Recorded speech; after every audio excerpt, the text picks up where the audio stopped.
63 people were in that room. I know the exact number because I had made the seating chart myself, 4 times, across 3 weeks, trying to arrange two families who had never met in a way that would feel comfortable, and not like two separate delegations sitting across from each other in a room that required a treaty to share. I had a spreadsheet. I had a printed floor plan of the venue. I had colored markers for Daniel's family and my family and our mutual friends and the few colleagues who fell in neither camp. I had moved names around on that spreadsheet at 11 p.m. while Daniel slept, trying to give everyone a view of the centerpieces, trying to ensure that his aunt, who talked at length about her opinions on things, would be seated near my uncle, who genuinely enjoyed that, trying to put the quiet people at the quieter end of the room where the ambient noise from the bar would not overwhelm the conversation. I had thought about every person in that room. I had thought carefully about where to put my mother. Table 3, close enough to feel included, not so close to Daniel's parents that the first impression the Sullivans received of my family would be shaped entirely by her. I had put her next to my Aunt Rosa, who could manage a conversation in any direction, and across from two of Daniel's more neutral college friends, who would be generous with their attention and unlikely to probe. I had thought it through. I had not thought through this. 63 people, and every single one of them heard what my mother said. She stood up at table 3, which I had placed her at deliberately, close enough to feel included, not so close to Daniel's parents that the differences between our families would be the first thing anyone registered. She stood up, and she tapped her glass with a spoon, the way people do at events like this when they want attention, and she got it. 63 people turned toward her, and she smiled the way she smiles when she has decided she is going to say something and is already pleased with herself for the decision. She said, "I just want to say how wonderful it is to see our Kara so happy." I had heard my mother give toasts before. She was good at them, warm enough to feel genuine, specific enough to feel personal, calibrated to land in the space where people feel moved without being uncomfortable. So far, fine. She said, "Daniel is clearly a wonderful man, and we are so grateful to have him in our family." Still fine. I exhaled slightly. The room was with her. I could feel it. The warmth of 63 people directed toward a woman who appeared to be saying exactly the right thing. Daniel's mother beside him was smiling. She lifted her glass a fraction higher. There was a pause, less than a second, that I did not register until later when I replayed the moment looking for where I should have seen it coming.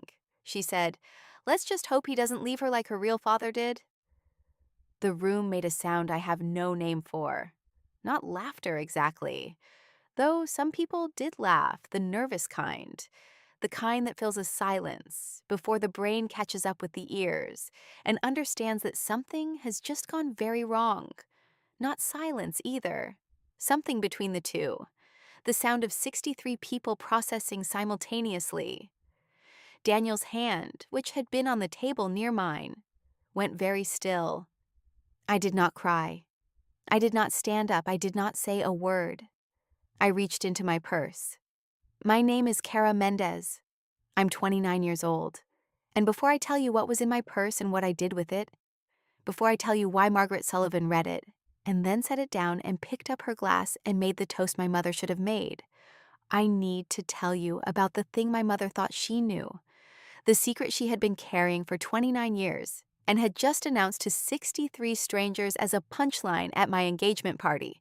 Because what she said was true, and what she didn't know was that I had known it longer than she had.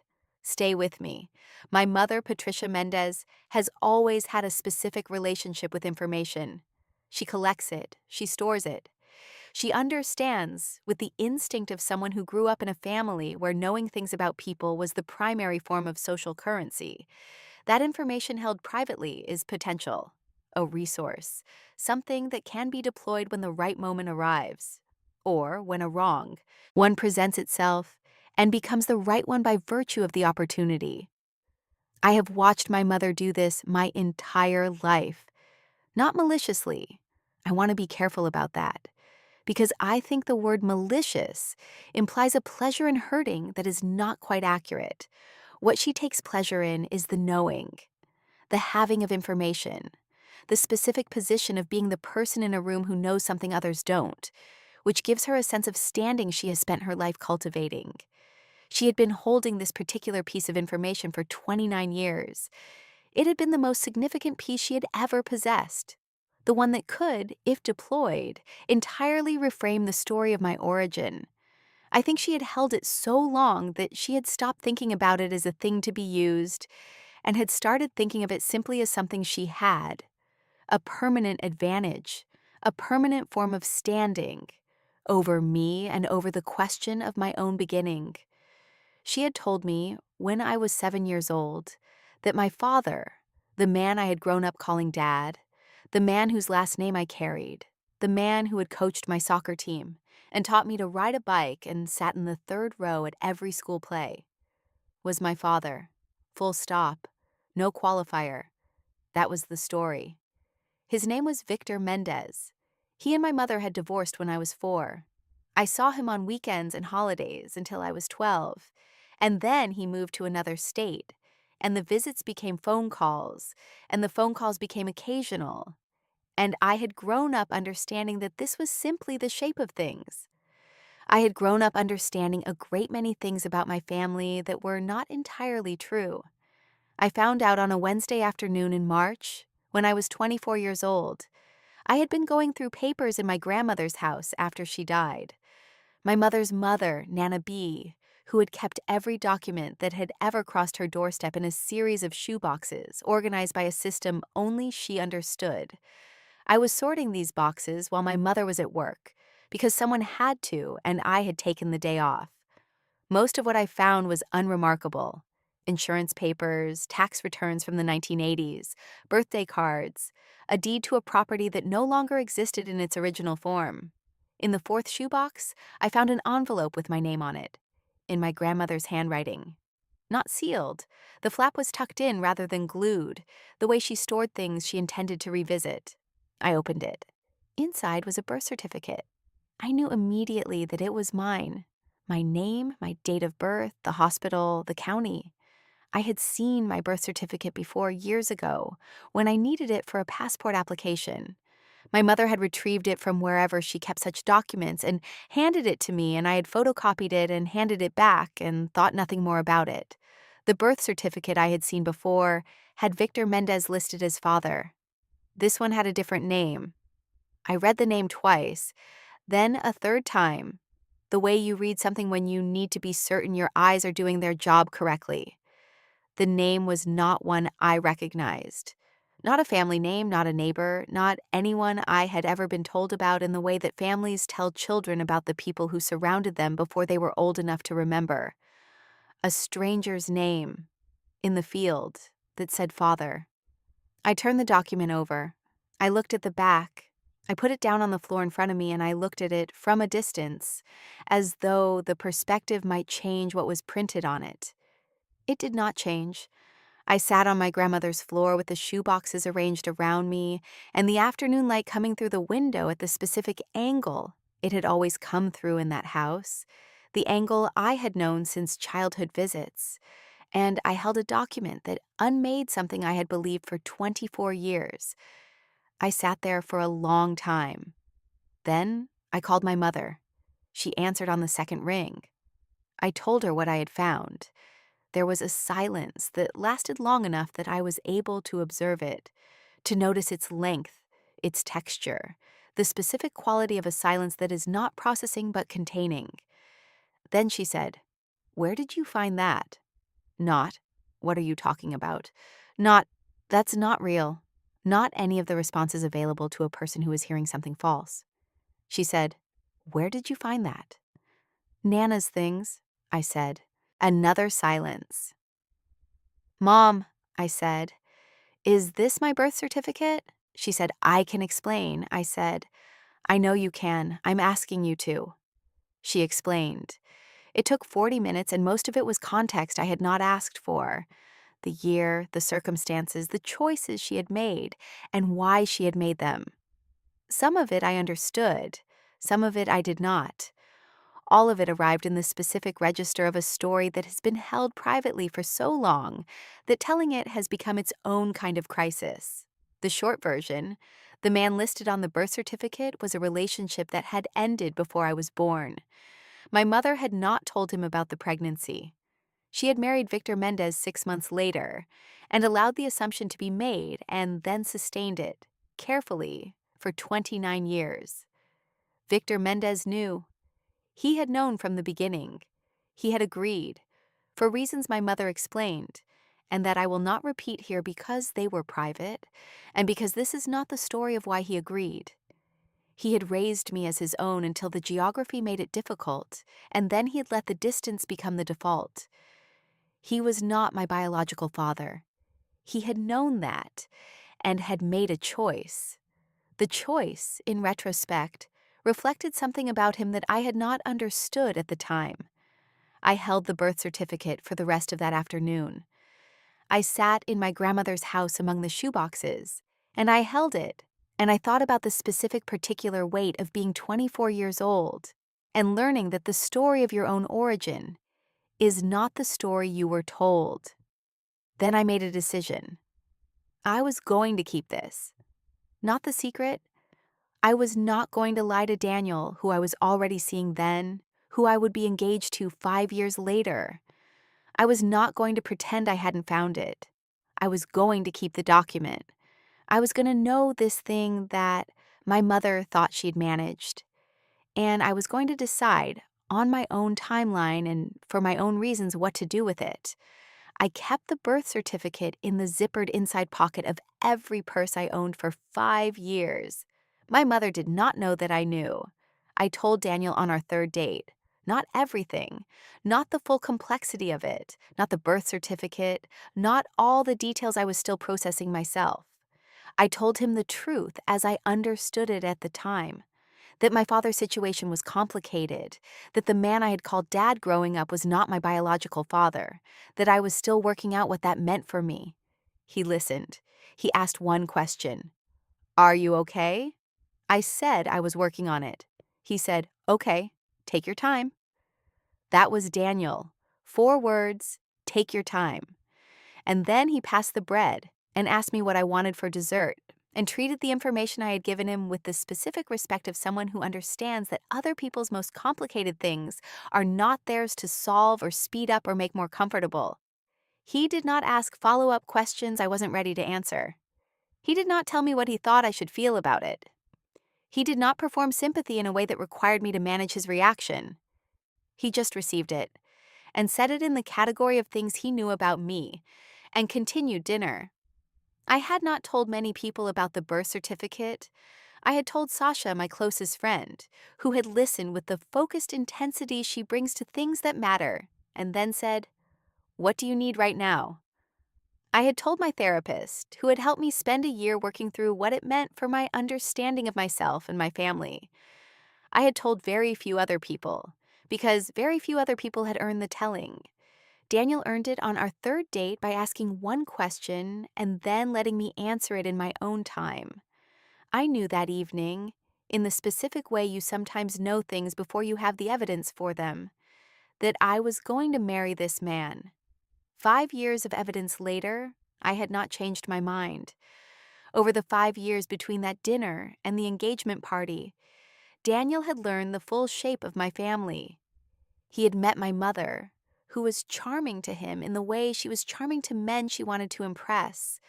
Attentive, funny, warm in a way that landed well. He had understood, over time and through small disclosures, that the charm was not consistent, that my mother was a person who organized the world into people whose approval she wanted, and people whose feelings were resources to be managed. He had seen her manage mine.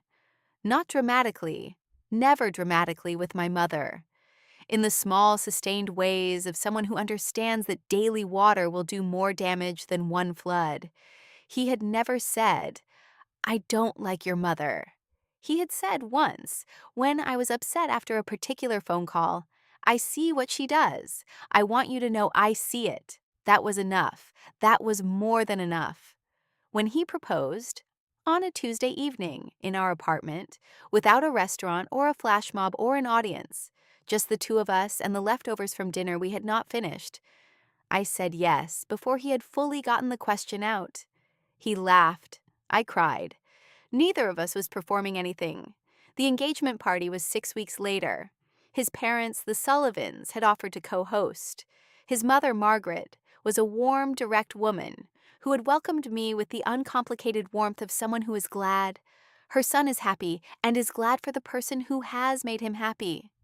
She had asked once, careful and kind, whether there were things about my family situation she should know before meeting them.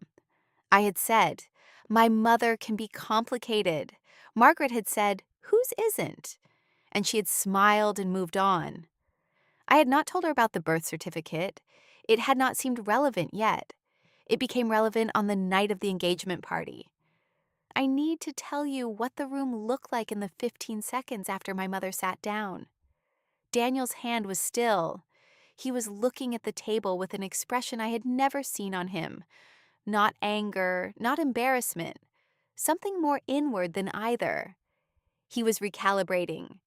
The information he had just received in public, in front of his parents and his extended family and our friends, was information he had known privately, in a different form, for 5 years.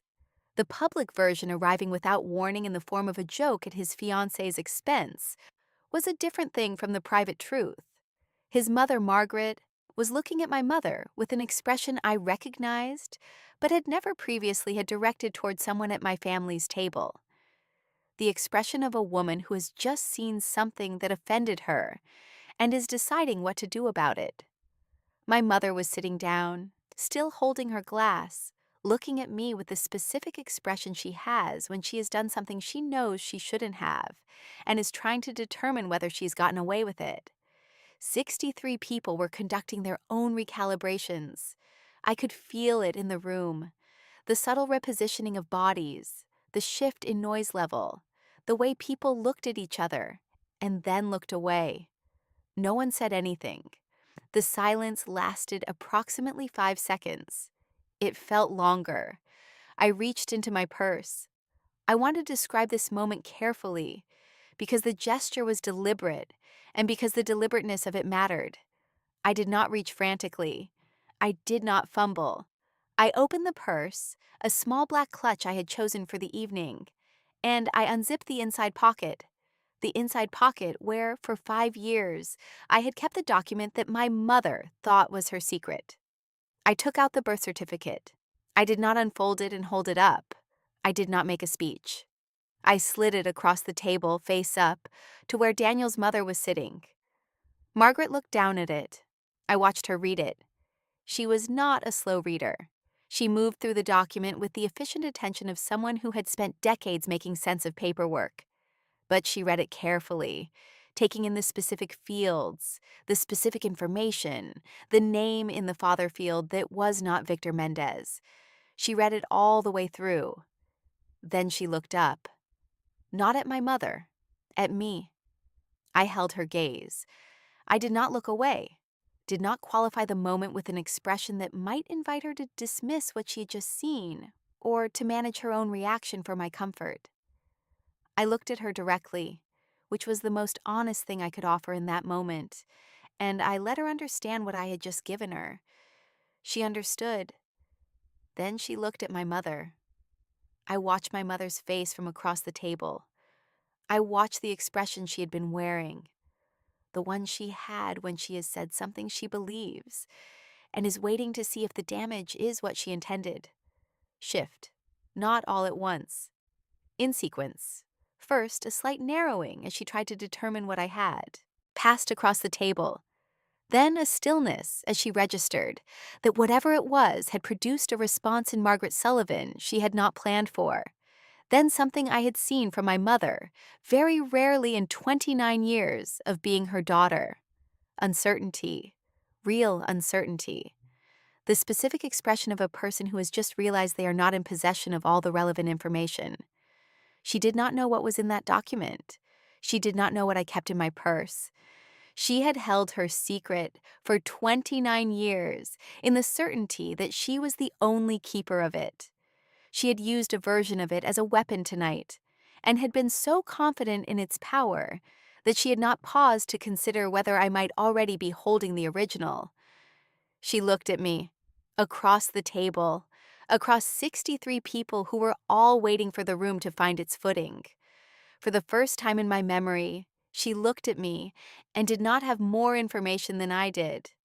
Neither of us spoke. Neither of us spoke. The room was very quiet. Then Margaret Sullivan folded the birth certificate carefully, held it for a moment, and placed it back in front of me.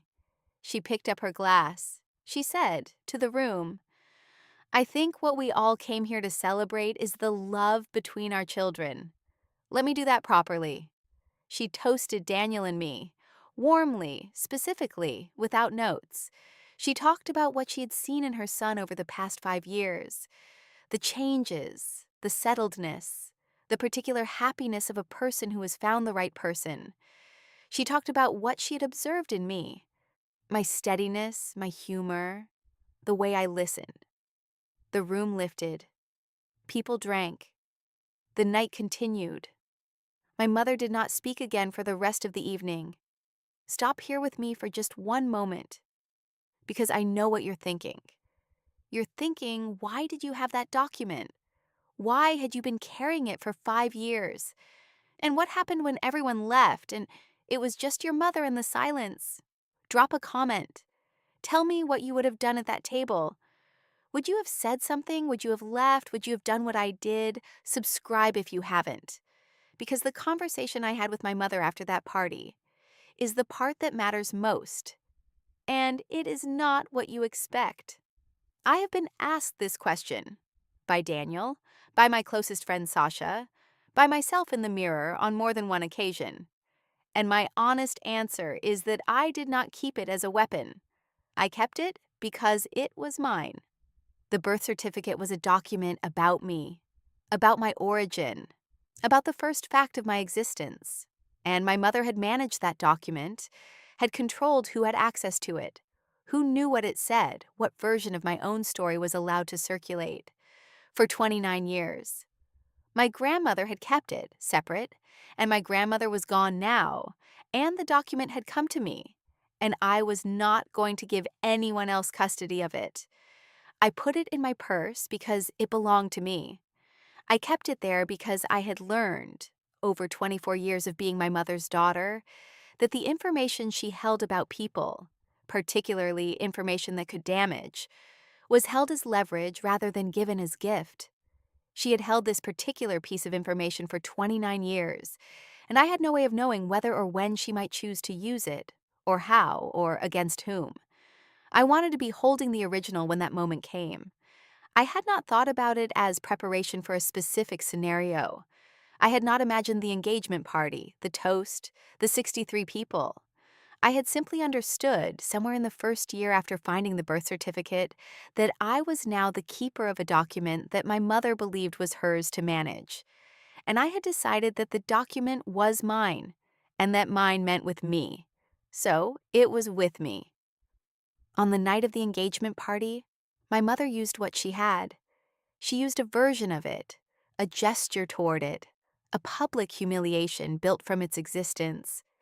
She did not use the document because she did not know I had it. She used the wound. She assumed it still was. She assumed, in the way of people who have managed something for a long time, that it remained as sharp as when she first held it. She did not know that I had spent 5 years sitting with the document, that I had processed what it meant in my own time, with a therapist and with Daniel and with myself, in the specific quiet of late nights, that the wound she thought she was pressing was a wound I had already, largely, tended. She did not know that I was already holding the original. I used it, not to hurt her, though I will acknowledge, because honesty demands it, that there was something in the gesture that was not purely neutral. To make clear, in the only language she had ever fully understood, the language of information and who holds it, that I was not the person who could be ambushed by this particular piece of information. that the leverage she believed she held was leverage she did not have, that I had been carrying the original for 5 years, and I was done pretending I hadn't found it.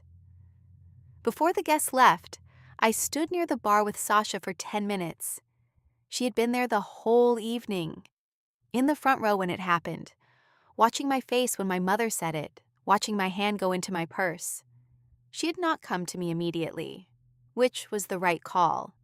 She had given me the room to be in the moment without managing her reaction. Now she stood beside me with her glass, and she said quietly, "I didn't know you had it." No. 5 years? Yes. She looked at the room, the guests, the tables, my mother in the corner. "Were you waiting for something specific?" "I was waiting to know if I'd need it," I said. "Tonight I knew." She said, "That's very you." I said, "I know." She put her arm around me briefly, the way she has since we were 19. And then someone else came to talk to her, and we separated. And I stood by the bar in my engagement party for another 5 minutes, and then the guests left by 11. Daniel's parents were the last to go. His father shook my hand and did not say anything specific, and did not need to. Margaret hugged me for a long time. She said quietly, near my ear, "I don't know what all of that was tonight, but I want you to know that document doesn't change anything about how I see you." I said, "I know." She said, "Does Daniel know?" I said, "He's known for 5 years, not the document, the situation." She nodded. She pulled back and looked at me directly, the way she looked at things she was taking seriously. "You handled that beautifully," she said. I said, "I didn't handle it. I just didn't collapse." She smiled. It was the smile of someone who understands the distinction. They left. My mother was in the corner, gathering her coat. She had been doing this, moving with the energy of someone who wants to leave quickly and is managing the optics of leaving quickly for the past 20 minutes. I said, "Mom, stay for a minute." She stopped. Daniel went to the kitchen. He understood, without being asked, that this was mine to have. This is one of the things about him that I have spent 5 years being grateful for. His ability to read a moment and know when his presence is support and when it is intrusion. My mother sat down. She did not look at me directly. I said, "How long have you been planning to say that?" She said, "I didn't plan it. I'd had wine." "You've had wine at family dinners for years," I said. "You've never said that before, so either you planned it or you've been holding it back and tonight it came out. Either way, I'd like to know what you were trying to accomplish." She was quiet. "Were you trying to hurt me?" I asked. She said, "No." "Were you trying to warn Daniel's family about something?" A pause. Longer. "Maybe," she said. "Maybe I wanted them to know that that your history is—" She stopped. "That I come with complications," I said. "It wasn't—" "That's what you said," I said, in front of 63 people. "You told them that I was the kind of woman men left, at my engagement party, with a toast." She looked at her hands. "Mom," I said, "I need you to understand something. I have known about the birth certificate since I was 24, for 5 years. I found it in Nana's things." She went very still. "I know who my biological father is. I know you didn't tell him. I know what Victor agreed to. I have had 5 years to decide how I feel about all of it. And I have arrived somewhere that is mine and that I'm not going to explain to you tonight." She was looking at me now. For the first time in the conversation, for possibly the first time in years, she was listening in the specific way of someone who does not know what comes next. "What I want you to understand," I said, "is that you do not have leverage over me with this information. You thought you did. You used it tonight in the worst possible way, and it did not land the way you thought it would land because I was already holding the original." She said, "You had it with you." I've had it with me for 5 years. The silence was long. I'm not ending our relationship, I said. I want to be clear about that. I'm getting married, and I want my mother there. And I want whatever relationship we can have that is honest. But I need you to understand that the thing you thought gave you power over me does not give you power over me. And if you want to be part of my life going forward, this can never happen again. She said, "What do you want from me?" I said, "An apology. A real one. Not tonight. You've had wine and you're shocked. And anything you say tonight will be reactive. I want you to go home and I want you to think about what you did in that room tonight. And I want a real apology. On your timeline. When you're ready to mean it." She stood up. She put on her coat. At the door, she stopped. "Kara," she said. I looked at her. "Your father," she said. "Victor, he did love you. Whatever else, he loved you." I held that for a moment. "I know," I said. "That's not what I'm angry about." She left. The apology came 11 days later. My mother called on a Sunday morning. I let it go to voicemail and then listened to the voicemail and then called her back. She apologized specifically, not in general, not with qualifications, but specifically. What she had said in front of those people at that moment. She said she had been holding the secret for so long that she had started to think of it as a form of control. And she understood that control was not love, and she was sorry. It was the most honest thing she had said to me in years, maybe ever. I told her I accepted it. I told her we had more to talk about the biological father, about Victor, about the 24 years of a story she'd managed without asking me whether I wanted it managed. I told her I was going to take it slowly. She said she understood.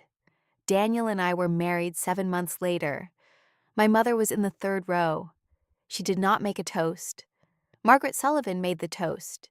It was warm and specific and perfect, and made my father, Victor, who had come, who had flown in from the other state with his new wife, who had sat in the 5th row and cried a little when I walked down the aisle. It made him cry again. I cried too. After the ceremony, Victor and I spoke for 20 minutes in a corner of the venue, near a window that overlooked the garden. His new wife, a quiet woman named Ellen, who had the decency to give us space without being asked, stood at a distance and talked with Sasha, who had taken on the role of keeping the conversation going without appearing to manage anything. 20 minutes is not enough time. It was not enough time to cover the distance between a soccer coach who drove 40 minutes to every game and a man who had moved across the country and become a phone call and then an occasional text. It was not enough time to address what he had agreed to and why, and what that agreement had cost both of us in different ways. It was not enough time for any of the things that 25 years of accumulated question require. But it was time. He said, "I know I wasn't what I should have been." I said, "No." He looked at me. He had been braced for something, I think. For anger, or for the performed forgiveness of someone who wants to perform it rather than feel it. I gave him neither. I said, "But you came today." He said, "I wanted to be here." I said, "I know." We stood there for another moment. Then I said, "I want to know you, the actual you. Not the person I understood at 12 and then lost. I'm not promising what that looks like, but I want it to be possible." He said, "I want that too." We shook hands. Then he hugged me briefly, the hug of someone who is uncertain of their right to hug, but has decided the moment requires it. I let him. It is a beginning, slow and imperfect, and built on ground that is not entirely level, but ground. The things you build on complicated ground are not always less solid for it. Sometimes they are more solid, because you had to account for every crack, because you could not take the foundation for granted, because you built carefully and knew exactly what you were building on. Daniel and I have talked about it many times since the party, not with crisis energy, but with the normal conversation energy of two people who are building a life and are committed to building it honestly. He has asked about the biological father, the name on the document, and I have told him what I know, which is limited. He has asked whether I want to pursue contact. I have said I don't know yet. He has said, take your time. 4 words, same as the third date. He is consistent, which is the thing I love most. The birth certificate is still in my purse. Not in the same one. I have cycled through several bags in the intervening months. But the document comes with me. Not because I need to carry a weapon, because it is mine. Because it is the document of my beginning, and I am the one who gets to decide what to do with it. My mother no longer holds the information about my origin as leverage. There is no version of that secret she can deploy that I am not already holding. That is what I slid across the table to Margaret Sullivan. Not a weapon, a fact. The fact that I was already holding the original. The fact that the story she thought was hers to control had been mine since I was 24, sitting on my grandmother's floor among the shoe boxes, learning to be the keeper of my own beginning. I want to say one last thing. If you have ever been in a room where someone deployed your most painful thing as entertainment, where someone who knew your wound used it for an audience, in public, at a moment designed to hurt, I want you to know something. The wound they think they're holding is yours. It was always yours. The pain of it is yours, yes, but so is the knowledge of it. So is the document, the truth, the story, the origin, the complicated history that belongs to you because it happened to you. Whatever piece of your life they thought they could use as leverage, they can only use it if you are not already holding it yourself. Get the original. Not to use it as a weapon, not for revenge or confrontation or the performance of power, for yourself, so that you are the keeper of your own story. So that when someone reaches for the thing they think will unmake you, you are already in possession of it and already know what it is, and already in your own time and on your own terms have decided what it means. My mother had held a document about me for 29 years. She had held it as though it gave her something, access to a version of my story she controlled. She used it at the worst possible moment and in the worst possible way. She did not know that I had been holding the original for 5 years, that I had already done the work of understanding it, that it had not, when she used it, the power she thought it had. I was already holding it. She didn't know. Now she does. And I am still married to the man who, on our third date, said 4 words and then passed the bread and let me be exactly where I was. That's the whole thing. That's all of it. Thank you for staying with me through this one. If this story reached somewhere real, leave a comment. Tell me your version of reaching into the purse. The moment you were already holding something that someone didn't know you had. I read every single one. See you in the next one.